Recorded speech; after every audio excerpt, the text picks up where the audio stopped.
Hi, my name is Amber Myers, and today I am doing a video on the assessment of the lungs and thorax. The first thing that I want to do is enter the room, knock on the door. While I'm washing my hands, I want to ask the patient, can you please verify your date of birth and name, please? Rob Venabush, August 25th, 1977. After I wash my hands, I want to second verify on his wrist. Yes, this is Robert Venabush. I then want to provide him privacy, whether that's shutting a door or pulling a curtain. I then want to explain the procedure. Hi, Robert. Today I'm going to be assessing your lungs and thorax to make sure everything is okay.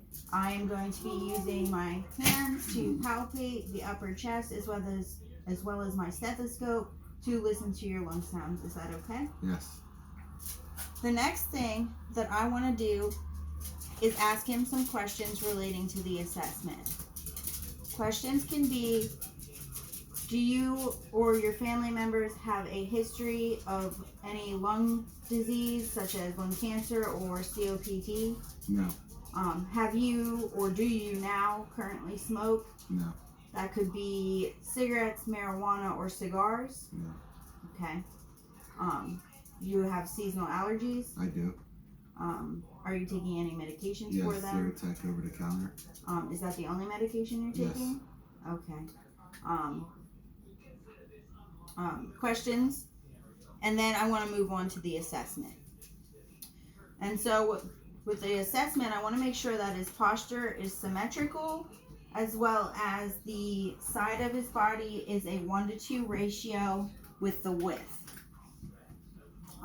If it's not, what happens is there's called barrel chest, and that indicates that there's a problem.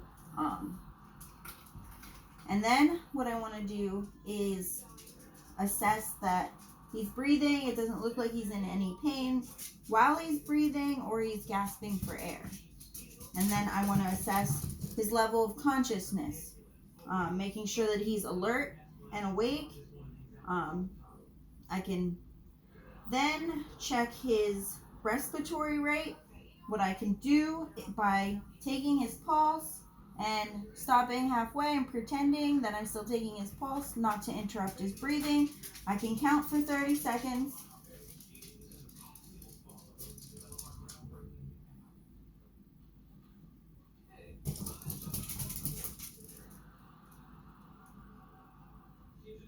Stop, count his breathing for 30 seconds.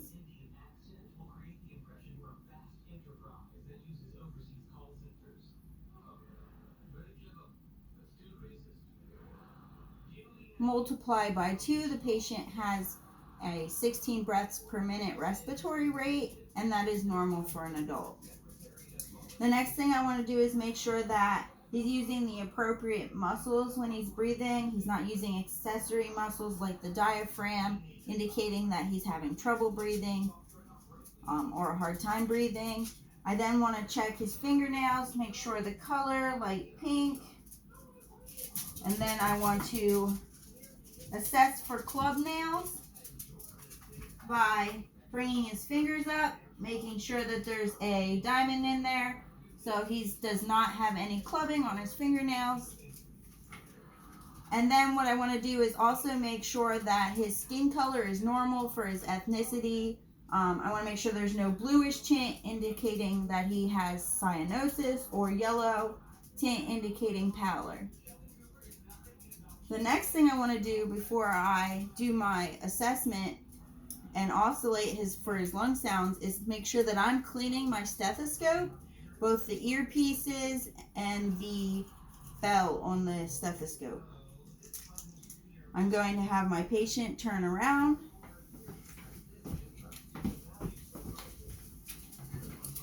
So the next thing I want to do is start where the patient's lungs start. So up here, breathe in and out. Then we do breathe in and out.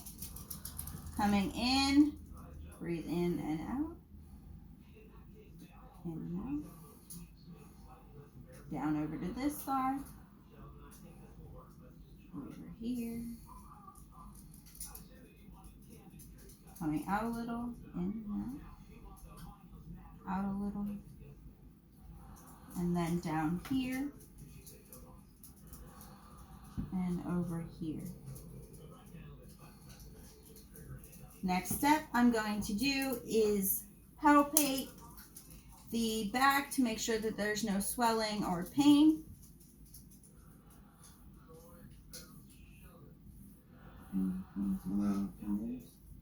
Okay.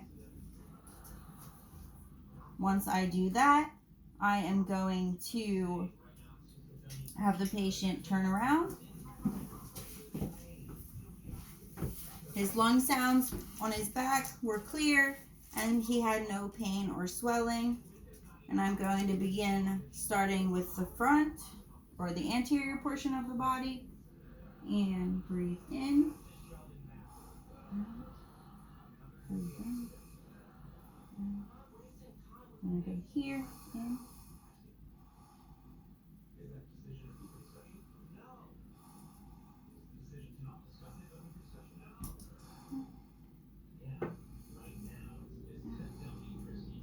We want to get underneath of the breast. If it's a female, we may have to have her hold her breast up or hold it up for her. In, out, in.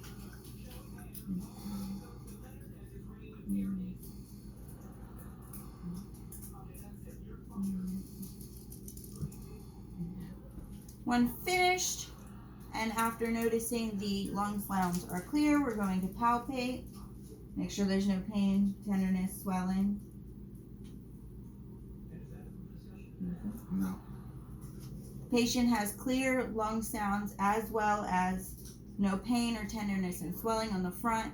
While I was doing this assessment, I was making sure that there was no abrasions on the skin, open wounds, anything like that.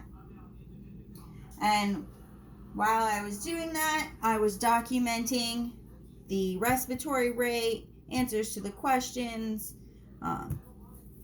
and that the lung sounds were clear, signing the papers, washing my hands, and leaving the room.